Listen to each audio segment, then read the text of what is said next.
Hey there, it's John. Welcome to my basement just after 5 o'clock in the morning, enjoying a cup of coffee. Right now, mine is 10 Celsius in Calgary. Last week at this time, it was plus 11. We've got snow on the ground. Boy, could I use a little bit of global warming right about now. And, that's kind of the topic today. And I don't want to beat a dead horse. I talked about this the other day. And you might want to check out the rant I did on Trudeau at the G20. He was in a Q&A, and he said that Canadians need to, and the world needs to prioritize climate change over rent and feeding their families. And the reason I'm bringing this up again today is that the mainstream media is catching up with this story right now. Yesterday, Terry Newman wrote a story. It's actually the main story on their webpage right now. And he said, Trudeau to Canada, starve your kids for climate change, which is a great title.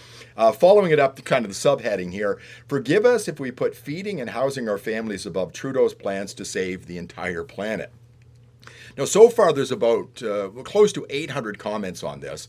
Many people thinking Trudeau's an absolute dope, which is true. But other people on there trying to reason with the climate cult, explaining to them about CO2 and why it's not warming the planet. Well, first of all, you need to understand, okay, that you cannot reason with these people. I have a saying that the right, conservatives think logically, the left thinks emotionally.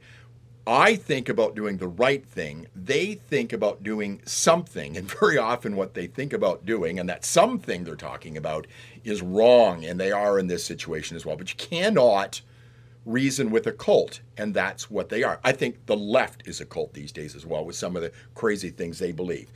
But I want to look at this topic from a different perspective, and I don't think other people have brought this up. Let me put it to you this way.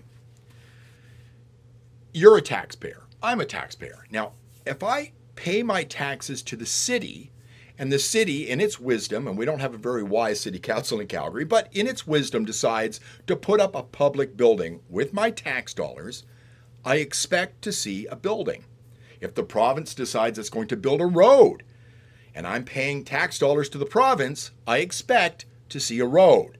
And if the government does the same thing, I expect to see whatever they're building as well. With my tax dollars, I expect to see some progress here. Results. I continually, and you likely pay continually for more and more fighting of climate change with your tax dollars. In Canada, it's tens of billions of dollars. Same in the United States. Worldwide, it's trillions of dollars. Yet, nothing gets better. We don't see any progress at all. And I want to know why. If we continually put up windmills and solar panels that really despoil the environment, not help it, but it's supposed to slow down the cooling of the planet, why is it getting worse all the time? Don't you expect to see some progress? I mean, I would love it if some journalist, and I use that lightly in Canada, I mean, our media is paid for by the government now. Most of it is. And I know some of the people that work in media in this city, and they aren't journalists.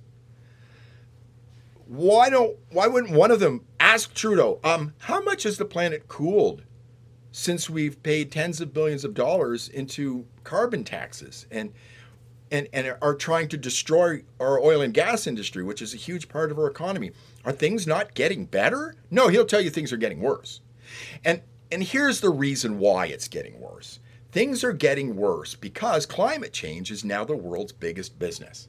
And it's hard to destroy a business like climate change. I mean, people talk about Apple being the world's biggest business. Apple is a business. The whole world is paying for climate change, and it's governments with trillions of dollars. I heard an estimate between $5 and $7 trillion have been spent worldwide on climate change, and nothing is getting better. And I expect to see some progress for all that money.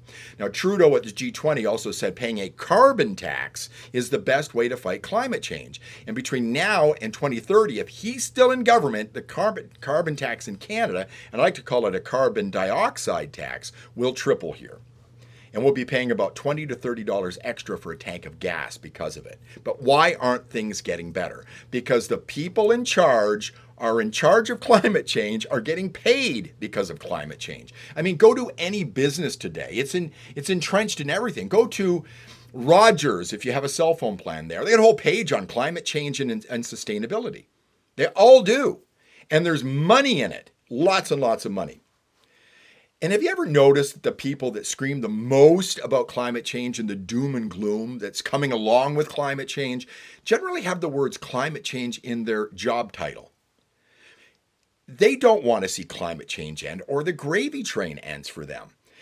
If you were to go to somebody who worked for the Canadian Cancer Society or a cancer society in your city and said, listen, if we could end cancer, would you be happy to lose your job? If cancer was obliterated and there was no more cancer in the world, would you be happy that you lost your job? They would say, yeah.